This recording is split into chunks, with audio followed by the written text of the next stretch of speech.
పవన్ కళ్యాణ్ గారు కడపలో టూర్ చేస్తున్నారు కదా, అంటే అక్కడ అధికారులను వైసీపీ నేతలు పనులు సరిగా చేయనట్లేదని చెప్పేసి వార్నింగ్ ఇచ్చారు వాళ్ళందరికీ కూడా, వైసీపీ నేతలకి. దీన్ని మీరు ఎలా చూస్తారంటే పవన్ కళ్యాణ్ గారు ఏం చేస్తారనుకుంటున్నారు? బాగా చేస్తారనుకుంటున్నారు? తాట తీస్తారు. ఎవరి పనులు వాళ్ళని చేసుకొని ఇవ్వకుండా, ఎవరి కార్యకలాపాలలో వాళ్ళని ఉండనివ్వకుండా, వీళ్ళు ఇష్టం వచ్చినట్టు ప్రవర్తిస్తే, వీళ్ళు ఇష్టం వచ్చినట్టు చేస్తే వెతికి ఏరి మనిషిని తాట తీస్తారు. ఆషామాషి అనుకుంటున్నారా ఏంది? ప్రజలకు సేవ చేయడం కోసం వచ్చారు పవన్ కళ్యాణ్ గారు. ప్రజల మనిషిగా వచ్చారు పవన్ కళ్యాణ్ గారు. ప్రజలకు అన్నం పెడడానికి వచ్చారు, ప్రజలకు బ్రతుకు తెరువును చూపించడానికి వచ్చారు పవన్ కళ్యాణ్ గారు. అటువంటి అతను డిప్యూటీ సీఎంగా ఉండగా వీళ్ళు ఇష్టం వచ్చినట్టు వీళ్ళు చేస్తే ఊరుకుంటారా? అయినా వీళ్ళకి సిగ్గు లేదా, శరం లేదా? 11 సీట్లు వచ్చినాయి, ఇంకా అన్నీ మూసుకొని 5 ఏళ్ల పాటు పక్కన కూర్చోకుండా మళ్ళీ ఇటువంటి పనులన్నీ చేస్తున్నారు వీళ్ళు. అసలు వీళ్ళు మనుషులేనా లేకపోతే ఇంకేమైనా? ఆ రోజే అనింది ఆనాడు ఎలక్షన్ బిఫోర్ ఒక మాట అనింది, పవన్ కళ్యాణ్ గారిని నన్ను చంద్రబాబు నాయుడు గారిని అంట తరిమి కొట్టిద్దంట. అందుకనే ప్రజలందరూ కలిపి 5 ఏళ్ల పాటు తరిమి పదవుల నుంచి తరిమి వీళ్ళ వృత్తుల నుంచి తరిమి కొట్టారు. చంద్రబాబు నాయుడు గారిని తరిమి కొట్టేంత అర్హత ఉందా? పవన్ కళ్యాణ్ గారిని తరిమి కొట్టేంత అధికారం ఉందా ఈమెకి? రాజకీయ భిక్ష పెట్టింది ఎవరు? చంద్రబాబు నాయుడు గారు. కన్న తండ్రి లాగా ఒళ్ళో కూర్చోబెట్టుకొని రాజకీయ వనమాలు నేర్పించింది ఎవరు? చంద్రబాబు నాయుడు గారు. అటువంటి వ్యక్తిని తరిమి కొట్టండి అని సలహాలు ఇస్తుందా ప్రజలకి?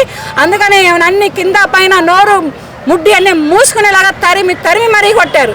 అయినా సరే ఇంకా సిగ్గు లేకుండా వీళ్ళ కార్యకలాపాలు వీళ్ళు అవాలు జరుపుతున్నారంటే మరి వీళ్ళ రౌడీజం ఏంటో లేకపోతే వీళ్ళ పెత్తందారితనం ఏంటో వీళ్ళేంటో అనేది నాకేమీ అర్థం కావట్లేదు. మన్యంలో ప్రజలకి సేవ చేయడం కోసం, రోడ్లు వేపించడం కోసం, వాటర్ ఇవ్వడం కోసం, స్కూళ్ళు కట్టించడం కోసం, హాస్పిటల్స్ పెట్టించడం కోసం, ఇవన్నీ చేయడం కోసం పవన్ కళ్యాణ్ గారు కాళ్ళకి చెప్పులు లేకుండా అహర్నిశలు మాని, నిద్రాహారాలు మాని, తిండి తిప్పలు మాని, వాననక ఎండనక రాయనక రప్పనక రకంగా తిరిగి ప్రజలకు సేవ చేస్తుంటే వీళ్ళ కళ్ళు పోయినాయా? వీళ్ళ కళ్ళు ఏమైనా కాకులు ఎత్తుకుపోయినాయా? ఇవి సరిపోక ఇంకా పైగా గవర్నమెంట్ ఎంప్లాయీస్ చేస్తున్న పనులు ఆపేస్తారా వీళ్ళు మనుషులేనా లేకపోతే ఏమైనా ఇంకా మంచి మాటలు రావాలండి? బాగుండలేదు. పవన్ కళ్యాణ్ గారు సెక్యూరిటీలో ఒక నకిలీ ఐపీఎస్ ఆఫీసర్ని పట్టుకున్నారు. అనిత గారు కూడా దాని మీద ఎంక్వైరీ చేశారు. దుష్ట శక్తులు పవన్ కళ్యాణ్ గారు చుట్టూ తిరుగుతున్నాయి అనుకోవచ్చు అంటారా? తిరుగుతున్నాయి అనుకోవడానికి ఏం లేదు మేడం.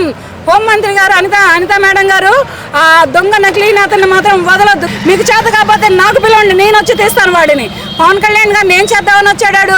వాడిని మాత్రం అస్సలు వదలొద్దు. వాడు ఎవరో, వాడు పూర్వగోత్రాలు మొత్తం కనుక్కోండి, వాడు ఫ్యామిలీతో సహా బయటికి లాగండి.